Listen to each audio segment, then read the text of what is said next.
내용은 새 생명을, 내 안에 있는 새 생명을 유지하고 자라게 하는 법에 대해서 좀 말씀을 좀 전해를 합니다. 사람이 육체를 유지하는 데 있어서 중요한 것인데 무엇이 두 가지의 중요한 요소들이 있습니다. 하나는 무엇이냐, 원리가 있는데 하나는 무엇이냐면 유지하는 것과 또 하나는 성장하는 것입니다. 이것이 이제 생명의 원리라고 합니다. 유지와 또한 성장입니다. 왜 유지와 성장이 필요한가? 성장만 있는 것이 아니라 유지도 필요한 이유가 무엇이냐면 성장한 상태로 유지하지 않으면 아무것도 아니기 때문에 그래요. 그래서 성장한 상태를 유지하고 또 성장하고 유지하고 하는 방식으로 사람의 육체가 또한 사람이 살아가는 데 있어서 필요한 것들이 성장과 유지입니다. 나이가 들어가면서 여러분들 하나씩 평생 같이 해야 될 동반자들을 하나씩 얻게 되는데 이제 약이죠. 그래서 한번 먹기 시작하면 이제 평생 죽을 때까지 먹어야 될 약들이 늘어납니다. 저도 하나가 이제 생기기 시작해서 저도 먹고 있습니다. 유전적인 것으로 뭐 어떻게 할 수가 없다고 하더라고요. 유전적으로 부모가 가지고 있는 유전적인 질환에 의해서, 유전적인 육체의 상태에 의해서 콜레스테롤 약을 먹기 시작했습니다. 저희 어머님도 40대도 드셨다고 하더라고요. 콜레스테롤 약을 먹기 시작하는데 그 약이 이제 스타틴 계열의 약인데 그 약을 먹음으로 사람들에게 이제 부작용이 생긴다고 하더라고요. 모든 약들이 마찬가지입니다. 부작용이 뭐냐면 사이드 이펙트가 다른 게 아니라 몸이 나빠지는 것도 뭐 어떤 사람에게는 그런 증상이 있지만 대부분은 괜찮지만 사이드 이펙트가 뭐냐면 사람들이 마음을 놓고 막 먹는다는 것이, 유지하지 않는다는 것이. 여러분, 의학이 발달하면서 문제가 뭐냐면 사람들이 약에 의존하면서 이제 그 약이 나를 고쳐주고 이 병을 걸리지 않게 하겠다는 생각 때문에 이제 마음을 놓고 내가 하고 싶은 대로 그냥 산다는 것이. 우리 배장로님은 당뇨약을 드십니다. 약을 드시는 게 아니라 당뇨 주사를 맞힌 약을 드시죠. 당뇨 때문에 오래전부터 그러십니다. 근데 유지하시지 않고 당뇨약에만 의존해서 내가 이제 당뇨약을 먹고 맞거나 인슐린 주사를 맞거나 하기 때문에 나는 괜찮다고 생각하고 막 살면, 예전대로 살면 전혀 나아지지 않습니다. 약의 용량이 늘어나고 몸은 더 악화됩니다. 약을 먹는 이유는 무엇입니까? 거기서 오는 질병을 예방하고자 합니다. 더 나빠지지 않게 함이죠. 그러나 그것으로 몸이 계속 건강해지는 것은 아닙니다. 유지해야죠. 어떻게? 예전의 삶을 바꾸는 것입니다. 약과 함께 자신의 건강을 위해서 태도를 바꾸지 않으면 아무것도 일어나지 않아요. 어떤 분이 그런 말 하더라고요. 자기 아내는 26년간 다이어트하고 있다고. 26년 다이어트하면 대단하지 않습니까? 근데 문제는 26년 전에 다이어트를 시작할 때하고 지금의 몸무게가 똑같다는 거예요. 26년간 다이어트만 한다는 것이. 늘 마음속에 다이어트 해야지. 여러분, 그것은 그대로 유지하는 것은 전혀 도움이 되지 않습니다. 다이어트에서 가장 적이 뭐냐면 요요 현상이죠. 예전으로 돌아간다는 것이. 무엇을 못하기 때문에 그렇습니까? 유지하지 못하기 때문에 그래요. 신앙의 문제도 마찬가지입니다. 여러분, 우리가 지난 시간에 믿음에 대해서 우리가 살펴봤습니다. 성장에 대해서 살펴봤습니다. 성장이 중요하지만 성장은 무엇을 동반해야 되냐면 유지하는 것을 동반해야 합니다. 신앙이 유지되어야 되는 것이에요. 믿음이 유지되는 것이에요. 우리가 성경에서 히브리서에서 말하는 것처럼 믿음의 주라는 것은 믿음의 창시자입니다. 믿음의 주요, 온전케 하시는 예수 그리스도를 바라보자 합니다. 거기서 믿음의 주라는 것은 창시자, 믿음을 만드신 자, 믿음을 시작하신 자라는 의미입니다. 그 의미 속에서 우리가 알게 되는 것은 무엇이냐면 믿음은 누가 주시냐? 그리스도께서 우리 가운데 주십니다. 그래서 믿음을 갖기 시작하는 것이에요. 그러나 그 믿음은 그대로 있는 것이 아니라 믿음은 유지되고 또한 성장해야 합니다. 신앙은 유지되고 성장해야 합니다. 주님께서 우리 가운데 베푸신 것들을 가지고 우리는 그 믿음이 후퇴하지 않도록, 내게 주신 그 믿음이 식지 않도록, 내게 주신 그 믿음을 잃지 않도록 우리는 그 믿음을 위하여 유지하도록 노력을 해야 합니다. 이것이 오늘 우리가 살펴볼 중요한 내용 중에 하나입니다. 그러나 유지만 하는 것은 신앙이 아닙니다. 생명이라는 것은 유지만 하는 것이 아니라 성장하며 자라는 것입니다. 그 두 가지의 육체가 가지고 있는 요소인 유지와 성장의 원리는 하나님께서 우리로 하여금 육체 안의 삶으로 말미암아 이 원리를 통하여서 신앙과 믿음이라는 것이 유지와 성장을 통하여서 자라게 됨을, 그러해야 함을 우리로 하여금 알게 하시는 방편이요 수단인 것입니다. 이에 대하여 하나님 말씀을 통하여 하나씩 살펴보도록 합시다. 오늘 우리가 함께 살펴본 요한일서 3장 9절 말씀 먼저 보도록 합시다. 같이 읽겠습니다. 시작. 하나님께로부터 난 자마다 죄를 짓지 아니하나니 이는 하나님의 씨가 그의 속에 거함이요 그도 범죄하지 못하는 것은 하나님께로부터 났습니다. 아멘. 이 본문은 다양한 각도에서 다양한 의미 속에서 이 본문을 설명할 수 있습니다. 여기서 오늘 우리가 집중하고자 하는 것은 무엇이냐면 하나님의 씨에 대한 것입니다. 하나님께로부터 난 자들마다 난 자들입니다. 그 자들에게는 무엇이냐면 하나님의 씨가 그 속에 거함이라고 합니다. 즉 씨라는 것은 무엇인가 나게 하며 태어남이 있습니다. 그래서 마지막에서도 하나님께로 났음이라는 표현을 쓰는 것이에요. 났다는 것, 태어났다는 것, 무엇인가 새롭게 태어났다는 것. 그래서 여기서 우리는 새 생명이라는 원리를 우리가 발견하게 됩니다. 왜 이런 생명이라는 표현을 쓰고 씨라는 것이 났다는 의미 속에서 생명이라는 것을 갖게 되냐면 다른 무엇인가가 있기 때문에 그래요. 무엇이 있습니까? 본문에서 보면 두 가지 있는데 하나는 무엇이냐면 아니합니다. 또한 하지 못합니다. 나는 두 개의 동사가 있습니다. 아니한다는 말은 무엇을 아니합니까? 죄를 짓지 아니한다는 것이에요. 두 번째 못하는 것은 뭐냐면 범죄하지 못하는 것이에요. 즉 무엇인가 행하던 것들을 무엇인가 예전에 자연스럽게 너무나 편하게 했던 것에 대하여 하지 못하는 일이 있고 또한 그것에 대하여 못하는 일들이 발생하게 된다는 것이에요. 그래서 우리가 본문을 통해서 알게 되는 이 본문의 의미 속에서 우리가 듣게 되면 깨닫게 되는 것은 무엇이냐면 하나님께로 난 자가 어떻게 났냐면 그 안에 생명이라는 씨앗이 심겨졌는데 그것이 그들로 하여금 뭔가를 변화시켜서 예전에 행해야 되는 것들을 하던 것들을 하지 아니하고 못하게 되는 일들이 일어나겠다는 것이에요. 여기서 우리가 발견하게 되는 것은 무엇이냐면 쉽게 얘기를 하면 새 생명이라는 것, 하나님께로 났다는 것에서 시작되는 이 하나님께로 난 자들에게 일어나는 생명이라는 것은 어떤 의미 속에서는 원리라고 우리가 번역하며 이해할 수 있습니다. 왜냐하면 우리는 하나님께로 태어났지만 즉 믿음 말미암아서 하나님께서 하나님의 씨앗을 그리스도인이 되는 자들에게 심겨준 것입니다. 심겨짐으로 말미암아 내가 그리스도인이 되는데 이것은 눈에 보이는 어떤 것이 아닙니다. 눈에 보이지 않지만 확실하게 예전의 나와 지금의 나는 육체적으로 변한 것이 하나도 없습니다. 그런데 하나님의 씨앗이 심겨졌다는 것은 무엇인가 우리의 보이지 않는 영역에 하나님의 씨앗이 심겨졌으며 이 심겨짐은 무엇인가 내가 알지 못하지만 내가 눈으로 볼 수는 없지만 내 마음속에서 어떠한 원리를 만들어내서 예전에 행하던 것들을 하지 않고 예전에 하던 것들을 못하게 만드는 그 원리가 내 안에 작동하겠다는 것이에요. 이것을 씨라고 표현하고 이것을 낫다고 표현하는 것입니다. 이해가 되십니까? 이것은 결코 눈에 보이지 않는 영적인 것들입니다. 이것이 우리 안에 일어난 것이에요. 본문에 보면 죄를 짓지 않는다는 표현을 씁니다. 여기서 두려움을 갖지 마시기 바랍니다. 죄를 하나도 짓지 않는다는 말은 아닙니다.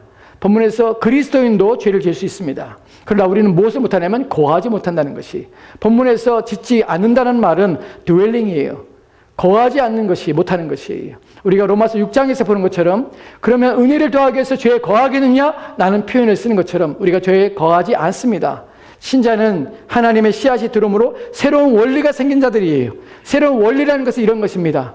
새롭게 살고자 하는 방식, 무엇인가 내 마음속에서 따르고자 하는 원칙이 생긴 것이에요.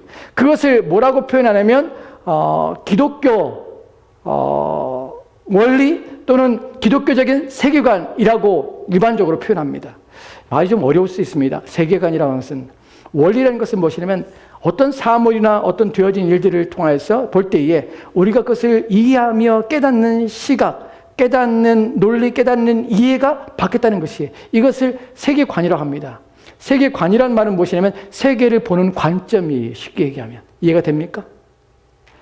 철학적인 얘기를 하는 것처럼 느껴집니다. 근데 이런 이야기를 하는 이유는 무엇이냐면 우리 안에 일어나고 변화된 것이 무엇인지를 쉽게 이해하기 위해서 이런 방식으로 여러분에게 설명할 수밖에 없습니다. 이것을 좀 더 쉽게 설명하면 세계관이라는 이런 것이에요. 예전에는 내가 이렇게 행하던 것이 습관으로 나는 그렇게 살았어요. 무엇 때문에? 내가 자라온 교육 때문에 그래요. 내가 받은 교육과 내가 보아왔던 것들 때문에 그래요. 여러분 60살, 50살에서 저와 같은 나이와 그 위에 세대들은 우리가 예전에는 대중목욕탕 갔습니다. 대중목욕탕에 가서 막 목욕을 하죠. 익숙해졌어요. 대중목욕 일주일에 한 번씩 목욕탕 갔잖아요. 예전에. 그죠? 가서 예전에는 대중목욕탕에서 다 목욕을 했어요. 목욕탕에 가서 아줌마들은 빨래도 하고 그랬습니다. 그래서 물절약하라고. 그때에 우리 그 당시에 자랐던 사람들이 가지고 있는 성향이 무엇이냐면 전략정신이에요. 무엇인지 부를 거예요. 무엇인지 물을 거예요. 예전에 목욕탕 가면은 막 아이들이 물을 틀어놓고 있으면 어떻습니까? 내 애도 아니야. 나는 다른 데서 목욕가 되는데 가서 끄고 있어. 끄고 있는 나를 발견하고 있어. 물에 틀어져 있으면 다 끄고 다녀. 왜 그렇습니까? 우리가 모르는 사이에 우리의 세계관 속에서 우리가 보는 관점에서 절약하는 것이, 우리 집에서 불 끄고 다니는 사람은 저예요. 애들이 불 다 켜고 다녀 다.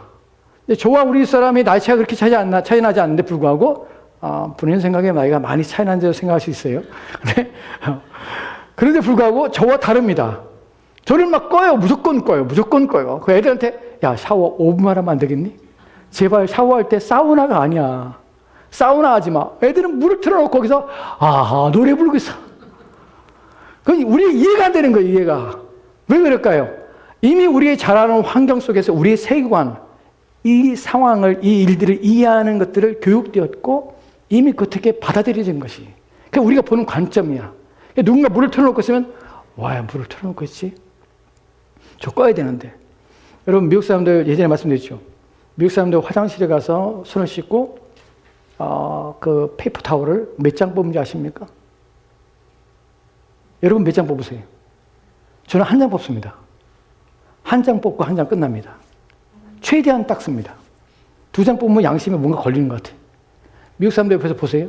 기본 3장이에요. 빡빡빡 빠바바바박 빡빡빡 빠바바박.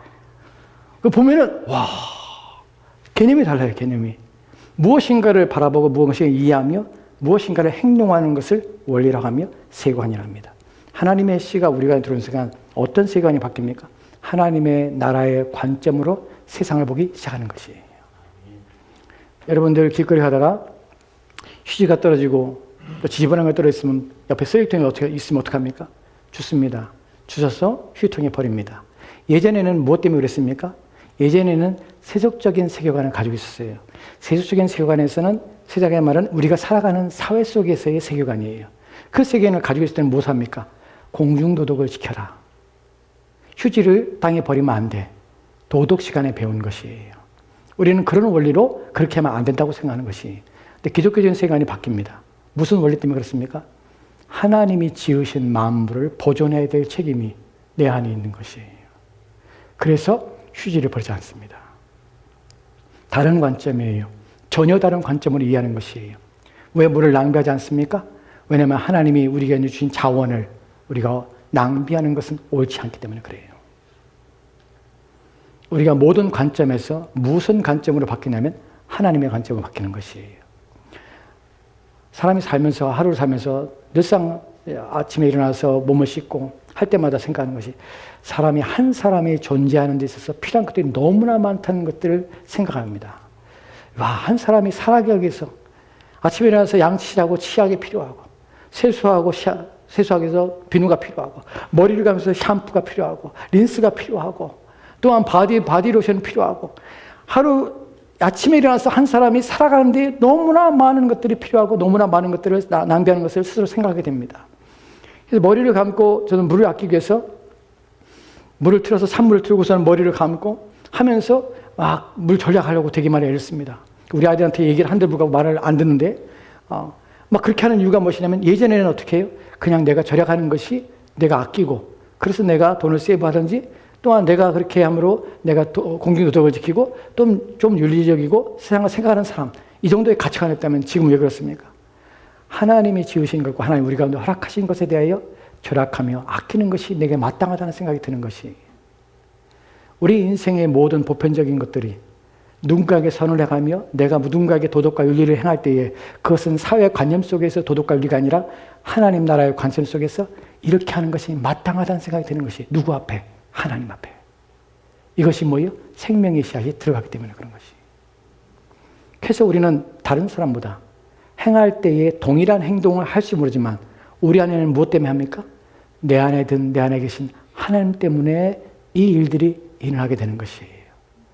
우리가 가족을 섬기고 돌보는 것도 하나님이 내게 허락하시고, 내게 이 땅을 사는 동안에 나로 하여금 육체적인 관계 속에서 함께 혈연과 또한 지연 속에서 내게 맺어진 이 사람들, 하나님의 형상으로 지으신 사람들에게 내가 선을 행해야 된다는, 하나님의 법에 따라 사랑해야 된다는 하나님의 법의 원리가 내 안에 작동함으로 내가 타인의 이익을 위하여 살게 되는 것입니다. 이것이 바뀌어지는 것이에요. 이 일들이 일함으로 이 사람을 누구라고 합니까? 그리스도인이라고 합니다.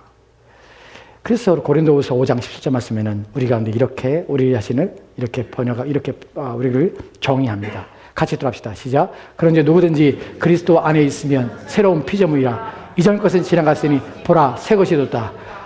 새로운 피조물이니 이전 것은 지나갔으니 보라 새 것이 됐다. 이전 것은 지나갔습니다. 과거의 삶과 과거의 삶의 원리, 방식, 원칙 이것은 내게 더 이상 적용되지 않습니다. 그것 때문에 그것을 위하여 내가 행하지 않습니다.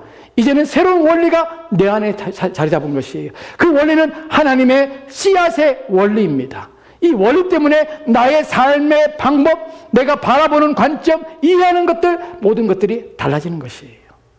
하나님 나라의 관점으로 하나님이 지으신 창조주의 관점과 그분이 세상을 다스리는 주권자로서 그분 앞에 내가 어떻게 마땅하게 살아야 될, 순종하며 살아야 될 이유와 목적 때문에 나의 삶의 길과 방식이 크게 변화가 없을지 모르지만 내 마음속에서 행하는 그 모든 것들은 모든 선함과 도덕적인 의지와 또한 인류적인 모든 결정과 선택과 행위는 새로운 피조물로서의 삶으로서 나타낸다는 것입니다. 왜 그렇습니까? 그리스도 안에 있으면 다른 사람이 그렇게 사는 것이 아닙니다. 세상 사람들은 아무리 착하게 살아도요, 그들이 기준으로 맺는 것은 세속적인 세계관 속에서 그들이 알고 있는 교육적인 배경, 자라는 환경, 그들이 이해하며 그들이 그렇게 살아야 한다고 여기는 가치관, 이 모든 걸 통하여 그러한 삶을 살아가게 됩니다. 그들이 윤리적이지 않다는 말이 아닙니다. 도덕적이지 않다는 말이 아닙니다. 우리랑 차원이 다른 내용 속에서, 원리 속에서 삶을 살아간다는 것입니다. 이것이 바로 그리스도 안에 있기 때문에 그리스도인들은 이러한 삶의 원리로 세상을 살아가게 되는 것입니다. 저와 여러분들은 그리스도 안에서의 원리가 일어난 사람들입니다. 이것을 우리는 믿음의 원칙, 믿음을 통해서 우리가 새롭게 된 것이라고 이해할 수 있는 것이에요. 여기에 대하여 이제 좀 더 중요한 부분으로 좀 들어가도록 합시다. 이제부터 들어갈 내용들은 좀 어려운 부분입니다. 당시 사람도 어려웠습니다. 그러나 좀 더 어려운 부분이기 때문에 어려운 부분이지만 성령께서 여러분 마음에 이해력을 주시기를 또한 여러분에게 그런 깨달음을 허락하시기를 간절히 구하는 마음으로 본문의 내용들을 살펴봅시다. 오늘 우리가 살펴볼 중요한 내용들은 요한복음에 기록된 내용입니다. 요한복음 6장 35절 말씀은 주님께서 이렇게 말씀하시는 걸 보게 됩니다. 같이 돌아봅시다. 시작. 예수께서 이르시되 나는 생명의 떡이니 내게 오는 자는 결코 줄이지 아니할 터이요 나를 믿는 자는 영원히 목마르지 아니하리라. 아멘. 우리 주님께서는 믿음에 대해 설명하고 이것이 어떠한 원리 속에서 생명으로서 우리가 어떻게 작용하는지 또한 이것을 통해서 우리가 어떻게 유지되며 또한 성장하게 되는지 믿음과 신앙의 성장과 또한 유지에 대해서 본문을 통하여 우리 가운데 말씀하고 있습니다. 그냥 언뜻 보면은 이것이 그런 의미가 있나 라고 생각할 수 있습니다. 주님께서 스스로를 뭐라고 정의하시냐면 나는 생명의 떡이라고 합니다. 생명의 떡이라는 것은 생명을 주는, 생명이 있게 하는 자라는 것이에요. 떡이니 내게 오는 자는 결코 줄이지 아니할 터이요 나를 믿는 자는 영원히 목마르지 아니하리라. 왜 먹고 마시는 것에 대하여 주님께서 말씀하신지 아십니까? 왜 이것을 비유로 말씀한지 아십니까? 이것이 바로 성장이라는 우리가 육체 아래 살고 있는 자들이 당연히 이해하는 이해의 원리 때문에 그렇습니다. 육체는 어떻게 자랍니까? 먹고 마심으로 육체가 힘으로도 에너지원을 얻어서 육체가 유지되고 성장하게 되는 것이에요. 그렇기 때문에 먹고 마시는 것에 대하여 우리 가운데 비유로 말씀하시는 것입니다. 본문에서 나는 생명의 떡이니 내게 오는 자는 결코 줄이지 아니하겠지요 나를 믿는 자는 영원히 목마르지 아니하리라. 본문에서 내게 오는 자는 또 나를 믿는 자는 이런 표현을 주목해 볼 필요가 있습니다. 예수님께 나오는 자는 목마르지 않고 또한 줄이지 않을 것입니다. 생명 없기 때문에 그렇습니다. 여기서는 어떻게 그렇게 얻습니까? 믿는 자라는 표현 속에서 믿음으로 얻게 됩니다. 여기는 두 가지의 비유와 또한 참된 말씀이 함께 결합되기 때문에 여러분이 오해할 수 있습니다. 나는 생명의 떡이라. 내게 오는 자는 결코 줄이지 아니하리라. 나를 믿는 자는 어떻게 생명을 또 얻게 되고 내가 줄이지 않게 되냐면 믿음을 통하여 그렇게 된다. 영원히 목마르지 않게 될 것이다. 어떻게? 믿음을 통하여 내게 오는 자, 그래서 나로 먹고 마시는 자, 라는 표현이 후에 나오게 됩니다.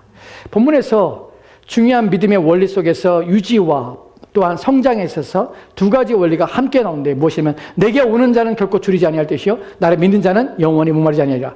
오는 자와 믿는 자에 대해서 제가 주목하라고 말씀을 드렸습니다. 여러분, 믿음의 유지와 믿음의 성장은 어떻게 하냐면 믿음의 시작은 주님으로부터 옵니다. 아까 제가 서두에 말씀한 것처럼 믿음의 주요, 믿음의 창시자요, 믿음을 주시는 자요, 누가? 그리스도가. 그분이 믿음을 시작하게 하십니다. 그리고 그것을 끝나는 것이 아니라 믿음을 유지하며 성장하도록 이끌어 가십니다. 어떻게? 내게 오는 자는 한 번 오는 것이 아닙니다. 본문에서 주님은 의도적으로 이 오는 자라는 표현과 믿는 자라는 표현 속에서 사용하는 동사를 문법적으로 현재형을 사용하고 있습니다. 무슨 말입니까? 현재 진행적으로 계속해서 오는 자입니다. 생명을 유지하고 생명 얻는 것은 어떻게? 그리스도께 계속 나오는 자입니다. 나와서 그를 먹는 자요, 그를 마시는 자입니다. 계속해서입니다. 여러분은 한번 믿음을 가졌기 때문에 그 다음부터는 믿음을 여러분이 유지하고 여러분이 그 믿음을 성장시킨다고 생각하지 모르지만 전혀 성경은 그렇게 말하고 있지 않습니다. 믿음을 주시는 자도 그리스도시고 믿음을 유지시키는 자도 그리스도십니다. 왜냐하면 그분만이 믿음을 시작하시며 믿음의 창조자이시기 때문에 그렇습니다. 그래서 내게 계속해서 나오라고 하는 것입니다. 여러분이 믿음을 온전히 유지하고 싶다면, 그 믿음이 유지되며 성장하고 싶다면 저와 여러분이 해야 될 일은 무엇이냐면 끊임없이 그리스도께 나아가는 것입니다. 끊임없이 그분께 가는 것입니다. 반복적으로 계속 그분께 나아가는 것이에요. 왜 믿음이 후퇴합니까? 왜 믿음이 예전처럼 있지 않습니까? 왜 믿음이 식어집니까? 왜냐하면 지속적으로 그분께 나아가지 않기 때문에 그래요. 이 부분은 좀 더 설명을 드리겠습니다. 그분께 나아간다는 의지를, 그분께 나아가는 생각을 여러분 머릿속에 기억하십시오. 그분께 나가야 합니다. 그리고 나를 믿어야 합니다. 믿는다는 것이 반복적입니다. 나를 계속 믿어야 하는 것이에요. 믿어야 합니다. 오늘 또 믿어야 합니다. 또한 내일 또 믿어야 합니다. 계속해서 우리는 믿어야 합니다. 믿기 위해 애를 써야 합니다. 이 부분을 어떻게 뒤에 예수님께서 풀어가신지 그 내용들을 좀 더 보도록 합시다. 요한복음 6장 53절 말씀, 53절과 4절 말씀에 이렇게 기록됐습니다. 같이 읽도록 합시다. 시작. 예수께서 이르시되 내가 진실로 진실로 너에게 이르노니 인자의 살을 먹지 아니하고 인자의 피를 마시지 아니하면 너희 속에 생명이 없느니라. 내 살을 먹고 내 피를 마시는 자는 영생을 가졌고 마지막 날에 내가 그를 다시 살리리리. 아멘. 본문을 보면 영생을, 생명을 주신다고 하십니다. 근데 풀어가는 과정 속에서 예수님께서 제가 말씀드린 대로 비유로서 먹고 마시는 것으로 비유하고 있습니다. 본문에서 어려운 부분이 무엇이냐면 인자의 살을 먹고 예수님의 살을 먹고 또 인자의 피를 먹지 않고 마시지 아니하면 너희 속에 생명이 없느니라. 그렇다면 생명이 있기 위해서는 어떻게 합니까? 예수님의 살을 먹고 예수님의 피를 마셔야 되는 것이. 여기서 이제 오해가 생기기 시작합니다.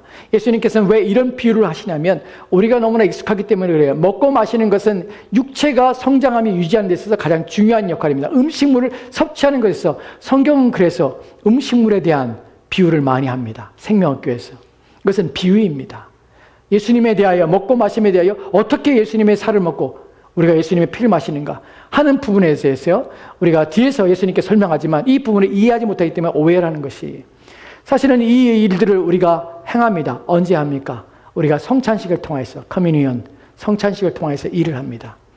교제하는 것이죠. 그리스도의 몸과 살을 상징적으로 먹고 마시는 것이 떡과 포도주를 받는 일을 통해서 우리가 그리스도의 살을 먹고 그리스도의 피를 마시는 것을 우리가 기념하는 것입니다. 그래서 영적으로 우리 가운데 그 일이 일어나게 하는 것이에요. 본문에서 육적인 일이 일어나는 것은 결코 아닙니다. 근데 사람들은 오해하기 시작합니다.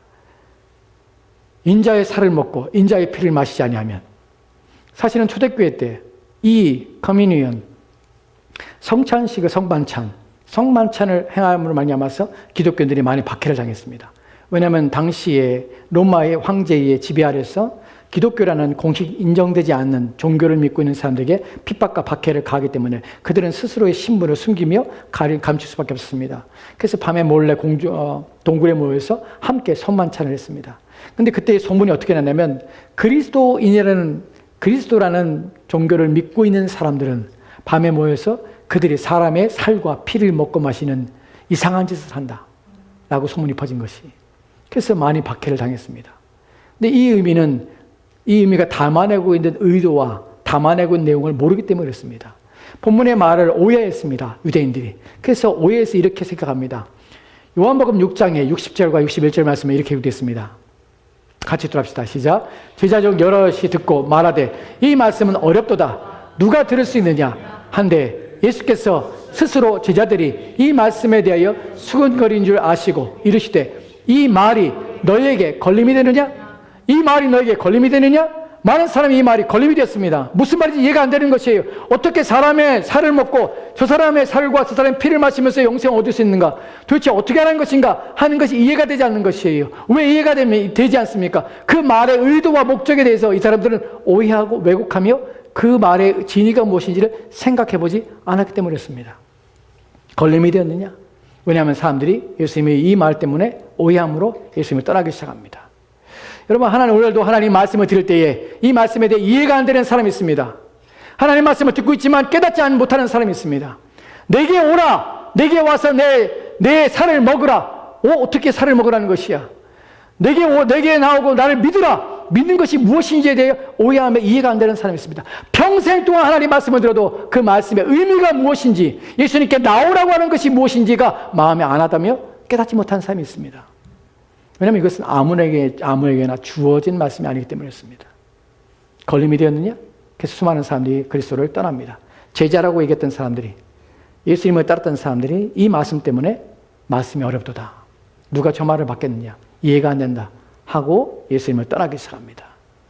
이에 대해서 요한복음 6장 67절과 68절 말씀에 이렇게 기록되어 있습니다. 같이 들합시다. 시작. 예수께서 12 제자에게 이르시되 너희도 가려느냐? 시몬 베드로가 대답하되 주여 영생의 말씀이 주께 있사오니 우리가 누구에게로 가오리까? 아멘. 예수님께서 너희도 가려느냐? 무슨 말이에요? 다른 사람이 다 떠났다는 것이. 너희도 가려느냐? 그랬더니 시몬 베드로가 이렇게 말합니다. 주여 영생의 말씀이 주께 있사오니 우리가 누구에게로 가오리까? 무엇을 알고 있는 것입니까? 베드로는 깨달았던 것이에요. 이 말의 의미가 무엇인지를 깨달았던 것이에요. 이 말씀이 무엇이냐면 6장 63절 말씀에 주님께서 이렇게 말씀하십니다. 같이 돌아갑시다. 시작. 살리는 것은 영이니 육은 무익하느니라. 내가 너희에게 이런 말은 영이요 생명이라. 아멘. 살리는 것은 영이니 무슨 말입니까? 영이 스피릿, 사람의 영혼이 말하는 것이 아니에요. The Spirit, 성령이다. 살리는 것은 성령이고 성령께서 사람을 살린다. 내가 살아있는데 어떻게 살립니까? 너는 살아있으나 죽은 자라. 왜? 죄와 허물로 너는 죽어있는 자라. 누구에게? 하나님께 죽은 자라.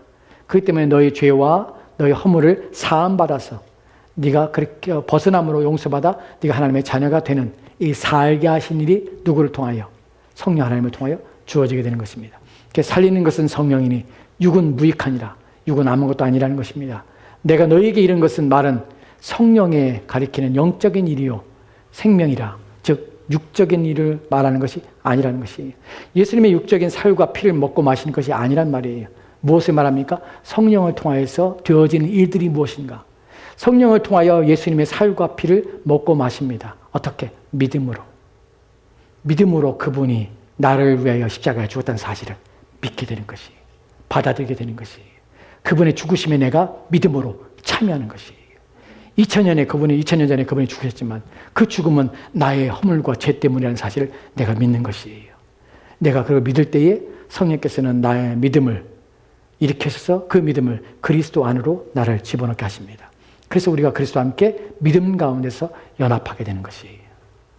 이것을 구원이라고 합니다. 중생이라고 합니다. 이 일이 지금 그 말씀을 하고 있는 것이에요. 여기서 우리는 믿음이 시작되며 믿음이 자라게 됩니다. 믿음이 자라며 또한 유지되기 위해서는 끊임없이 주님께 나아가야 합니다. 무엇을 위해서? 믿기 위해서. 누구를? 그리스도를 믿기 위해서. 이 부분을 좀 더 설명을 드릴게요. 주님께서 이 땅에 사신 동안에도 주님께서는 끊임없이 생명과 또한 자신의 생명을 유지하기 위해서, 성장하기 위해서 하나님께 나아가며 하나님을 먹고 마셨다는 사실을 우리 성경을 통해 보게 됩니다. 이 부분은 여러분이 좀 어려울 수 있습니다. 요한복음 6장 57절 말씀을 합시다. 같이 읽겠습니다. 시작. 살아계신 아버지께서 나를 보내심에 내가 아버지로 말미암아 사는 것 같이 나를 먹는 그 사람도 나를 말미암아 살리라. 그 사람도 나를 먹는 그 사람도 나로 말미암아 살리라. 여기서도 먹는다는 표현을 씁니다. 근데 앞에 있는 부분을 좀 더 생각해 볼게요. 이 부분은 여러분이 받지 못할 수 있습니다. 이해가 안 될 수 있습니다. 그러나 나중에 이해가 될 수 있습니다. 오늘 여러분이 믿지 못해도 상관없습니다. 그러나 이 부분을 이해하는 사람들은 이 본문을 좀 더 이해하기 위해서 잠깐 설명을 드리도록 합시다. 살아계신 아버지께서 나를 보내심에 내가 아버지로 말미암아 사는 것 같이 아버지로 말미암아 살고 계시다고 하십니다. 예수님은 하나님이십니다. 그분이 사람이 되어 이 땅에 오셨습니다. 여전히 그분은 하나님과 하나님이 동시에 사람이십니다.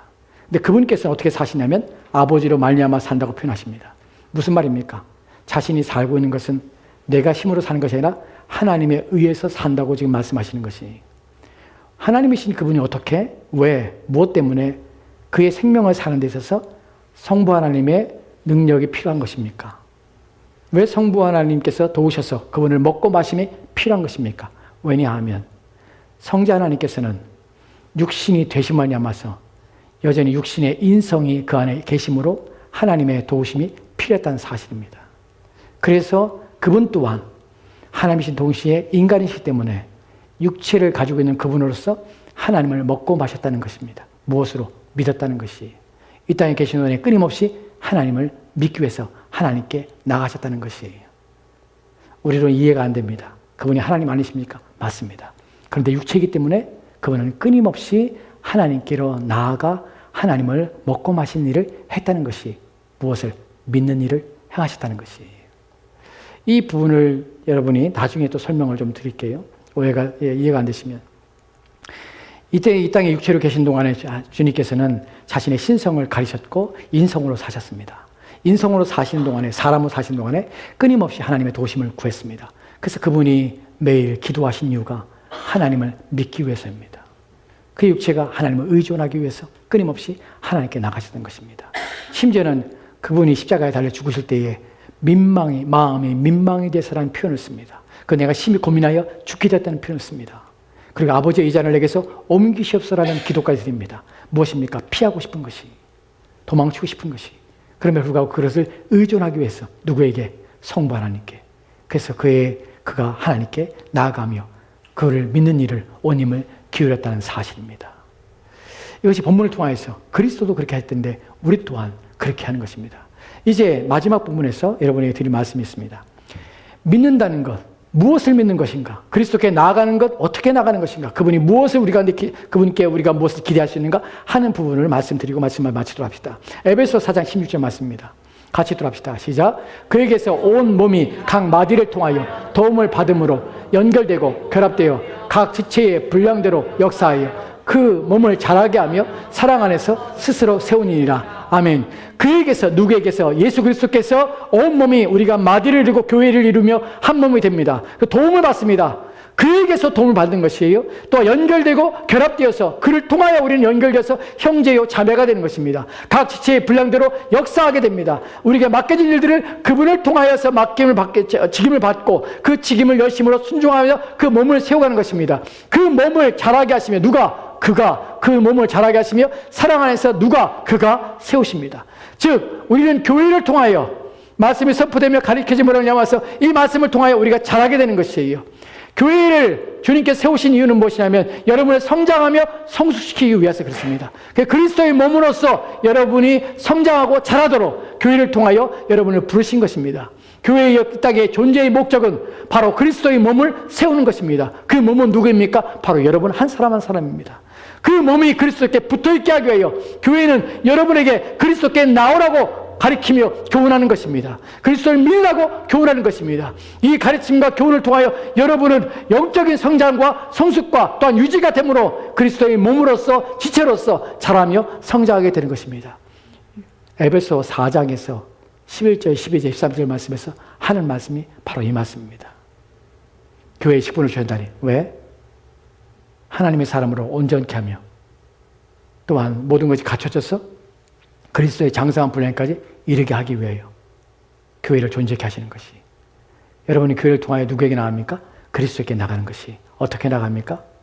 우리가 예배드림으로 또 함께 모여 기도함으로 말씀을 들 때에 그리스도께서는 그분이 증거되며 나타내므로 우리에게 만나 주시는 것이. 뭘 통하여? 그분의 선포된 말씀을 통하여. 그 말씀을 믿음으로 우리의 믿음은 자라고 유지되며 성장하게 되는 것입니다. 이 부분에 대하여 예수님께서 말씀하시는 부분을 살펴봅시다.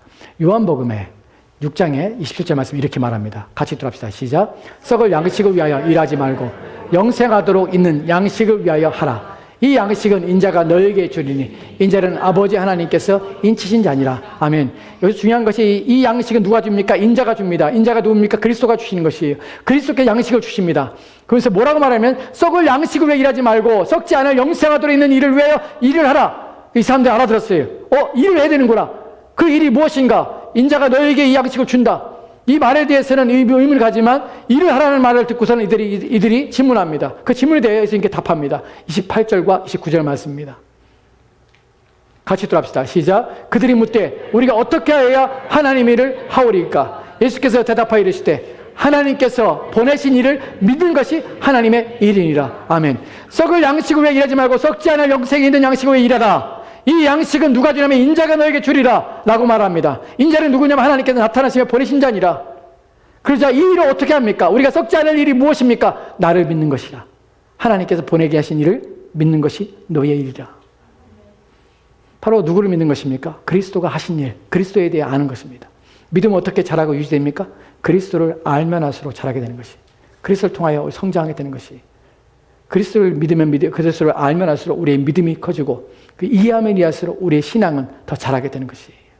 예전에 하지 못했던 일들, 예전에는 우리가 영적으로 연약함으로 우리가 지키지 못했던 말씀, 또한 거기까지 나가지 못했던 행실, 그 모든 것에서 하나님 말씀을 들으므로 더욱더 우리의 믿음의 순종의 지경들이 넓어지는 것을 보게 됩니다.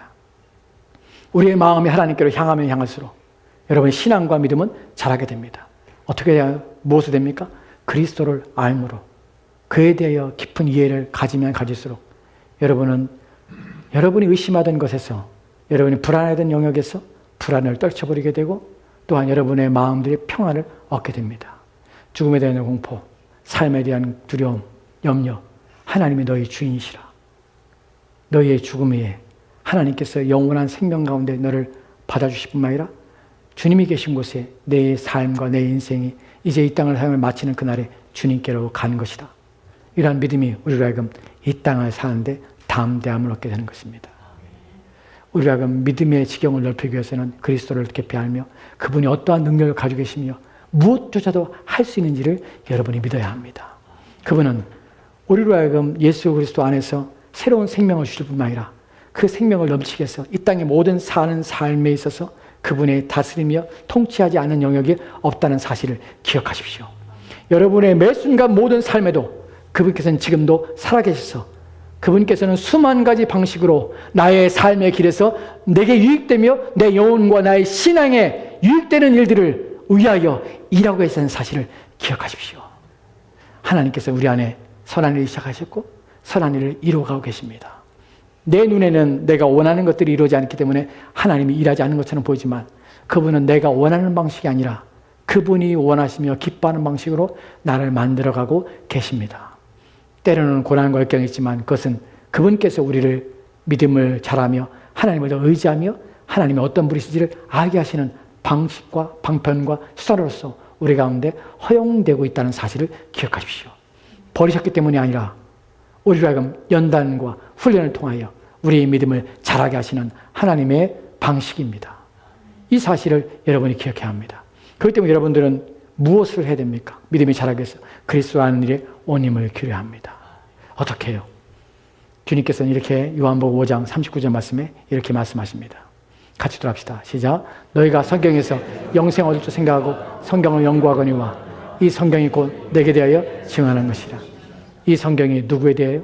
그리스도에 대하여 증언하십니다.